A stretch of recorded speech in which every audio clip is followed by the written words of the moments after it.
એને ખોટું ના લાગી જાય એના માટે તમારે કાંઈ ના બોલવું. અને સમાજ એ અંધશ્રદ્ધામાં ધકેલાતો હોય અને સમાજનું શોષણ થતું હોય તોય તમારે કાંઈ ના બોલવું. તો તમને ધારાસભ્ય શા માટે બનાયા, તમને સંસદ સભ્ય શા માટે બનાયા, તમને સરપંચ શા માટે બનાયા, તમને કોઈ સંગઠનના નેતા શા માટે બનાયા?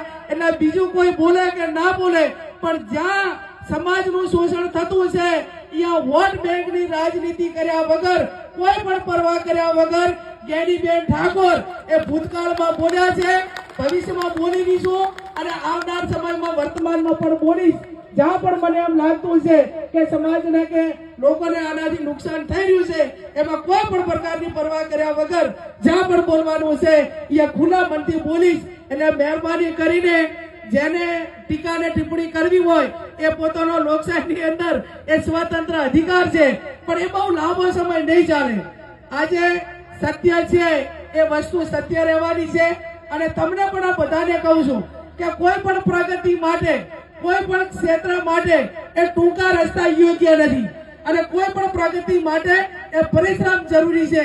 અને જો પ્રગતિ વગર, પરિશ્રમ વગર એમને પ્રગતિ થતી હોત તો આપણે આપણી દીકરી માનસીને છેક અમેરિકા ના મોકલવી પડી હોત, આપણે તારા જેવી દીકરીને પાયલોટના ટ્રેનિંગમાં ના મેળવી પડી હોત. પણ ટૂંકા રસ્તા એ ટૂંકા જ હોય છે, એનો એન્ડ પણ તરત જ હોતો હોય છે. અને મજબૂત પરિણામ લાવવા માટે એક મજબૂત પાયો સમાજના આગેવાનોએ નાખવો પડશે, બુદ્ધિજીવી વર્ગે નાખવો પડશે. અને એનું અનુકરણ કરવા વાળો જે લાખોની સંખ્યામાં, હજારોની સંખ્યામાં સમાજ છે, લોકો છે, એને સાચા રાહે લાવવા માટેનો પ્રયત્ન એ દરેક સમાજે અને આપણે ખાસ કરીને ઠાકોર સમાજે લાવવો પડશે.